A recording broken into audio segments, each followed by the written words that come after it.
That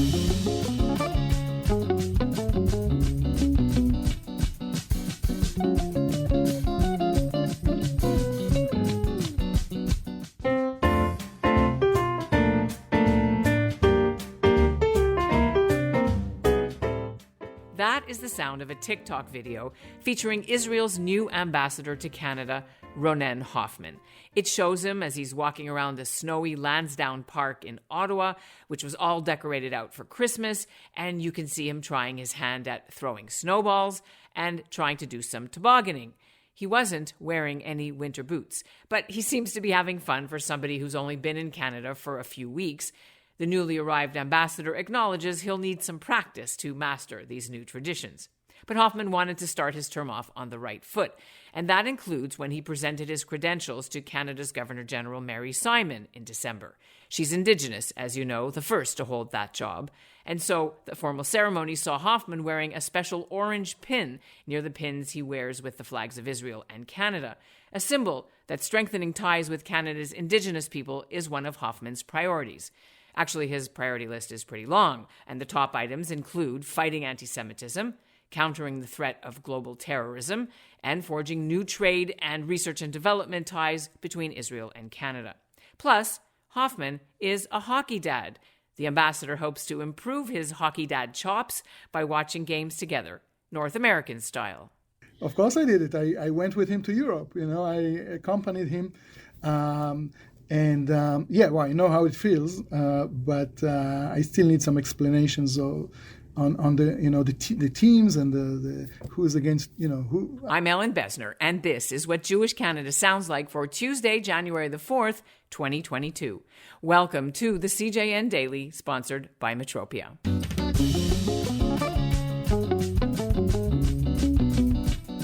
The post of Israel ambassador to Canada has been vacant for 2 years, with the chargé d'affaires handling things until now. Ronen Hoffman was actually appointed in the summer, but between COVID messing up travel and the instability of Israeli politics until Naftali Bennett's new government was sworn in, Hoffman wasn't able to get here until Hanukkah. Hoffman is 58. He was born into an Israeli farming family in the Jezreel Valley. And although it is his first time as an ambassador, he's got a strong resume. He's been a member of the Knesset under Yair Lapid's party Yesh Atid. He co-chaired the Canada-Israel Parliamentary Friendship Group. He was an aide to the late Prime Minister Yitzhak Rabin, and he's a PhD. He's lectured around the world and taught counter-terrorism studies. Coming up, Ambassador Hoffman will be here for his debut CJN Daily interview. But first, here's what's making news elsewhere in Canada right now. I'm Rabbi Yael Splansky in Toronto, and this is what Jewish Canada sounds like. Remember, just before the break, we reported on how Indigo Books moved to pull all copies of a book called The Amazing Women of the Middle East off their shelves because the book contained an illustrated map that actually erased Israel. Now, there's an update to this story out of England. The publisher of the book has now removed it from their own website in England after protests from a group called UK Lawyers for Israel, who said the book broke British education laws about political indoctrination in their teaching materials. The British lawyers suggest the publisher redo the book, add an accurate map, and also add somebody who's Israeli to the list. The book is still widely available at independent bookstores and libraries in Canada. Ambassador Ronen Hoffman joins us now from the Israeli Embassy in Ottawa. It's a pleasure to have you in Canada, although you came at a really unfortunate time in COVID history. We're locking down just as you started to reach out and be here. It must be very disappointing.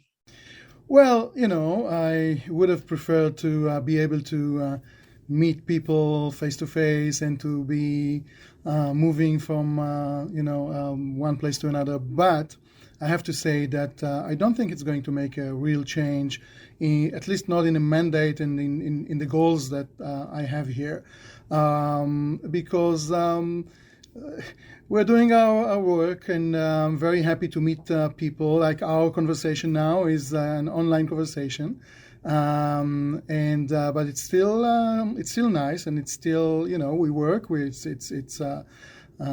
connection between people, and as long as we can communicate, even if we need to use some technological platform that have been developed for it, we're okay. Now, you were able, before the Omicron arrived, to have an in-person credential ceremony. Describe what it was like. Well, I have to say that it was a very moving and a wonderful ceremony. I came there with my family, which is here with me, my partner and my son, and my team from the embassy.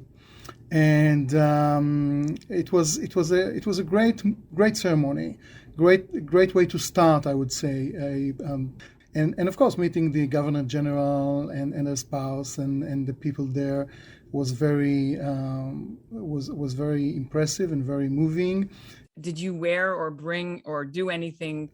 So around our Canada, Israel, can you see these Canada and Israel flags here? So around it we had the kind of solidarity for the indigenous also, the orange, and it was just a little gesture, and I feel that part of what I'm going to do here, I would like to educate myself more on the First Nations communities here.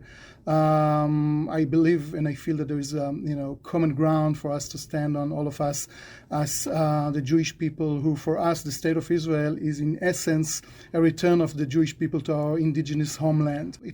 My goal is to build bridges of dialogue, cooperation, collaboration with communities. And we really wanted to show that we care. All right, let's move on a little bit towards your agenda. You're coming to Canada May, June, July, August, September, October, 6 months after the war between Hamas and Israel, where Canadian Jewish community experienced an unprecedented, perhaps historic since World War II level of antisemitism. I'm sure you're aware. Were you surprised when you heard about what the Canadian Jewish community was feeling? And what is your mandate to deal with this here in Canada? So I can't say that I was surprised, because I'm part of my profession before I became an ambassador has been I've been a lecturer, and as a lecturer I met with many delegations from the Jewish communities of North America, including Canada, who came to Israel. And I heard a lot before the conflict in May about challenges and opportunities of the Jewish communities here vis-a-vis other communities and vis-a-vis other minorities and governments. And so I cannot say that I was surprised. I'm aware of the anti-Semitism and the waves of anti-Semitism, and I agree with you that that one around the conflict in May has been a tremendous one. I would say has been very significant. We, the Israelis, are brothers and sisters and families. We all face the same kind of challenge in this respect. So, of course, part of my mandate is to work hand in hand with the head of the leaders of the Jewish communities here and try to find ways to combat it together. It's a big part of your mandate. I read some of it. But it wasn't the number one. Your number one priority for your mandate is to strengthen the relationship between Israel and Canada, which are very close relations, very close friendship. And we shared, and we still, we have shared and we still share common values and common interests. And like Canada, Israel is committed to human rights, to justice, to rule of law. We are liberal democracies, and as liberal democracies committed and shared same values, we also have shared interests. For example, to combat terrorism, global terrorism, to help to create more stability in our areas, in our regions, and to work together vis-a-vis opportunities and challenges on the other hand. So that is, I would say, my number one goal here, to continue and to strengthen those bilateral relations and close friendship that Israel has with Canada. Is there any particular, we just finished re-upping the Canada-Israel Free Trade Agreement, was re-signed under Trudeau's last government, under the last government of Trudeau. So is there anything more to do, more agreements to be signed? Or Yes, but of course there's a lot to do. Look, Israel and Canada are closely working on finalizing a research and development agreement, joint research and development agreement, to mutually invest in know-how, in joint research projects, in innovation, in several fields, such as food tech, health tech, environment, energy, climate, security. So I think that the focus should be on investing together in the know-how. And then, of course, letting startups and VCs and the industrial ecosystem to get to know each other and to develop ties and relations. But the know-how, the research, the cutting-edge research in technologies, in innovation is very important. And yes, so we're working on it, and I'm optimistic here. And this is again one of the high priorities on my agenda. I was told to ask you about your son in hockey, so I'm asking you because that is like a door opener to anybody in Canada. So why don't you tell us, if you want? Are you allowed? Will your son kill you? Well, he will kill me anyway, but I'm going to tell you. I have three children. Eitan is my oldest. He's 26 now. He's a student at Columbia University in New York. My daughter Tamara is 24, and she's also a student at Columbia University in New York. And my little son Tomer, who's 4 years old, is here with me. Eitan, my oldest, when he was in elementary school in Israel, the hockey, just started to be introduced in Israel by friends who immigrated from Russia, actually.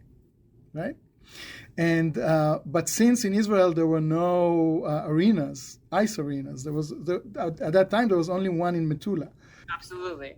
So they started with roller hockey. So my son Eitan started when he was first grade, second grade, something like that. He started with roller hockey, which was close to the real thing, but was not the real thing. And at some point they started to build ice arenas for ice hockey. So he moved from the roller hockey to the ice hockey. By the time when he was 16 or 17, he was the captain of the of Israel's youth national team, and they were part of the hockey Europe, the league, and they competed there, and at some point they became number 2 in Europe. So I was very proud then.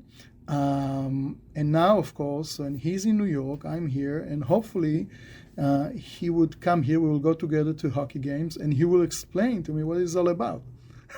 Because that's another thing I need to learn. Wait, but if you were a hockey dad, you would know all this stuff, like going to the arenas with your thermos of coffee and being cold.